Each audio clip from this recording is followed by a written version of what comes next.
Globe-trotteur dans l'âme, Christopher Lecoutre parcourt le monde armé de ses pinceaux. De Tourcoing au Vietnam, il jongle entre les matières et les techniques pour créer des œuvres bigarrées, imprégnées des cultures qu'il rencontre et peuplées de créatures étranges. Influencé par Kissering, Jean-Michel Basquiat, Picasso ou encore Matisse, il dévoile son univers coloré entre expressionnisme et street art. Une véritable invitation au voyage. Il y a eu cette effervescence pour la couleur, pour la matière. C'est vraiment quelque chose qui me plaît, qui est dans mon sang. Aujourd'hui, on vit dans un monde avec plein de frontières. Dans la peinture, il n'y a pas de frontières, il n'y a pas de limite. Quand je rentre ici dans mon atelier, je suis libre. La recherche de matière, de couleurs, d'évasion.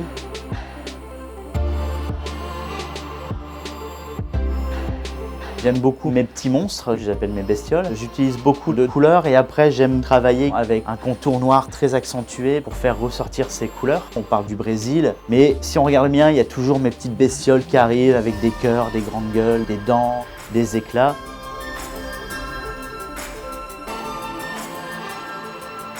Ça fait 5 ans que je voyage beaucoup. La dernière grosse source d'inspiration pour moi, c'est le Vietnam. C'est un bouleversement, il n'y a pas de limite. La dernière œuvre, c'était les paysans et le buffle. Un buffle énorme et 2 paysans complètement affolés, un qui est sur le dos du buffle, un qui tire le buffle. C'est des scènes qu'on découvre dans la rue en fait.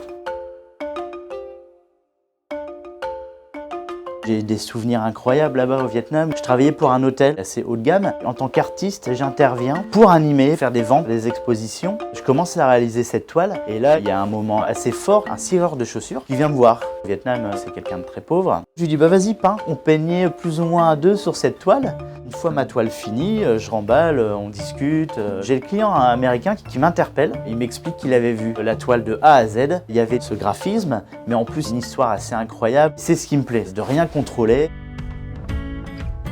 J'utilise toutes les matières, de la bombe à aérosol, de la pastel grasse. J'ai même travaillé avec des pigments de cuisine, de la javel, du Posca, de l'encre de Chine. Je peux prendre un stylo bic et dessiner sur ma toile. L'art, faut être curieux, faut essayer des choses. Christopher est un artiste engagé. Chaque semaine, il dépose l'une de ses œuvres à un SDF de la métropole lilloise. Informés via ses réseaux sociaux, les futurs acquéreurs peuvent alors les récupérer en échange d'un peu d'argent. Ce que j'espérais, c'est que tous les artistes de France participent au même engouement que j'ai eu.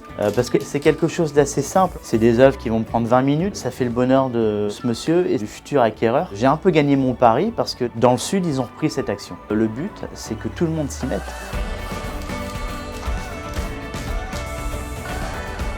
C'est assez émouvant quand même parce que quand on met une toile, il y a les SDF qui pleurent. Et il y a ce côté culture qu'ils n'ont pas forcément l'habitude d'avoir. Ils sont souvent étonnés. Je dis, bah, je te confie cette toile. La première réaction, c'est mais où je vais la mettre, où je vais la mettre. Il y a un échange, on parle de peinture. Mon projet, c'est de voyager, de retourner peut-être au Vietnam. J'ai des projets peut-être en Russie également. Et mon ultime projet, c'est d'envahir le monde avec mes œuvres.